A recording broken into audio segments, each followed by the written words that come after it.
They say we will all have to act because there's no choice, it's our lives, it's not their lives. They're pretty well entrenched. They're pretty happy with themselves.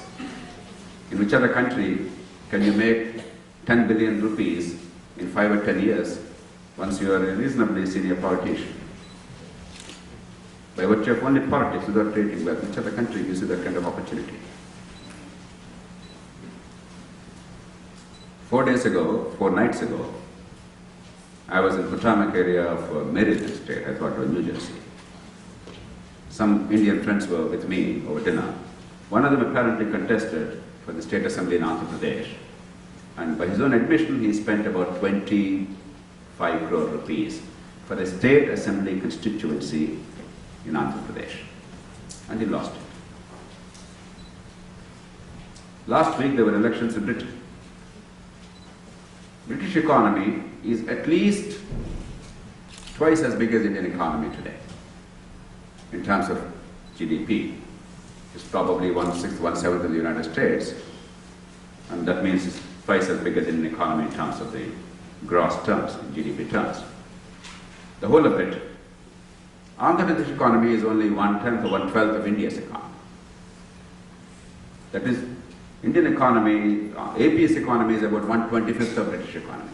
Fair? The total expenditure by the British political parties was about 50 million pounds sterling. Total expenditure of all the candidates, all the parties in a whole national election was 50 million pounds sterling. All put together. Probably equivalent to about 80 million US dollars. It's changing every day, but I presume about 80 million US dollars. And that comes to about, in Indian rupees, if you actually convert that into not purchasing power but actual exchange value, about 360 crores. Each of the major political parties in Andhra Pradesh spent at least 3 to 4 times that in Andhra Pradesh alone for the state assembly. It's insane.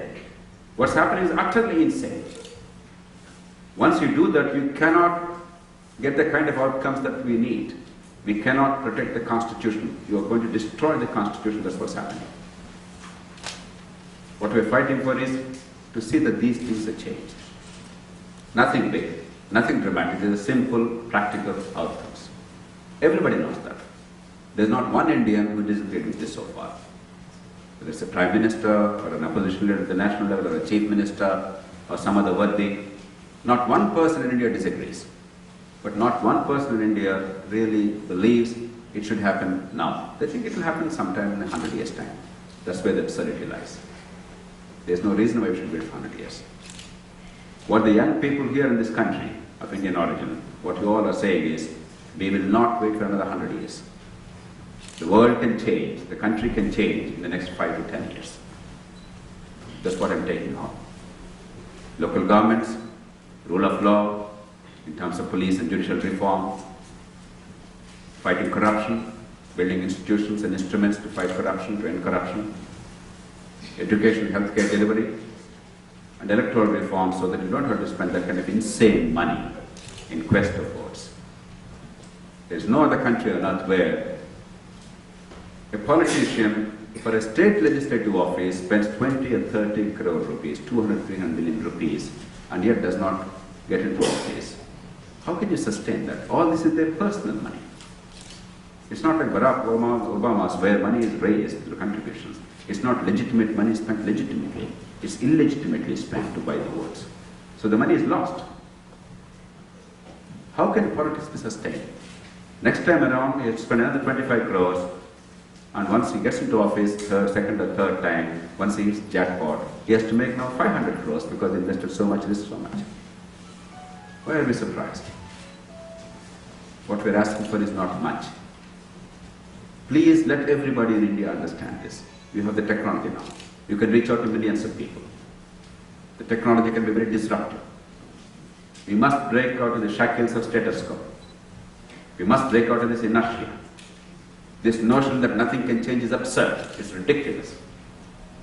Because what's happening is utterly artificial. It's not natural. It's utterly unnatural. What we're asking for is something natural, simple, practical, meaningful. There's nothing unique about it. It's our right. Once we accomplish it, generations later will say, why did it take so long? Why did these guys not get it? Are our forefathers so stupid? It's so self-evident. Let's not delay it further, because then we look even more stupid in front of our children. I want each of the young person here to be able to say to their children, before they come of age, that we have changed the country. I want each of you to be able to say, we have solved the long-standing problems of India. It does not mean that there will not be problems for the next 20 years, 30 years, 50 years. There will be problems for 20 years later, 30 years later. I'm sure 30 years later in Seattle, Washington, there will be another group of Indians sitting here discussing the problems of India. All I want is there should be problems with that generation, not these problems left for them.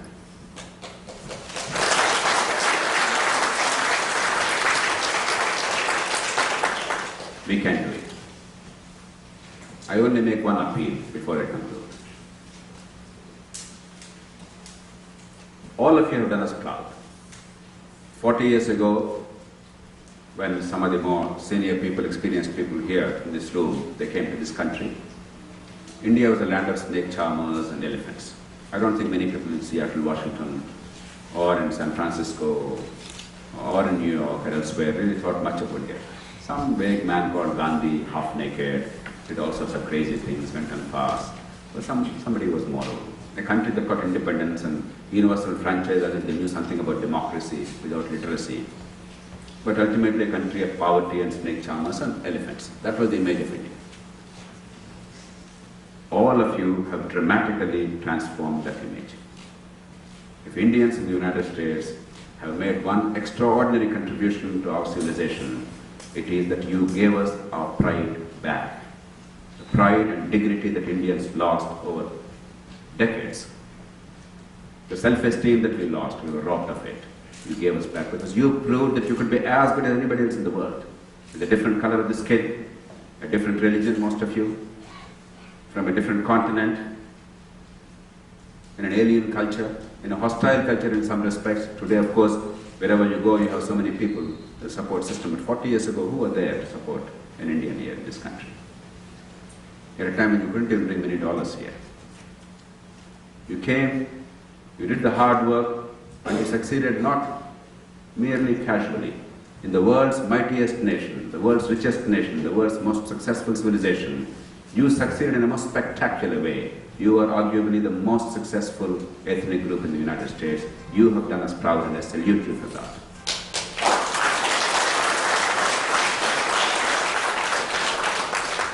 And now I want you to do one more favor for India.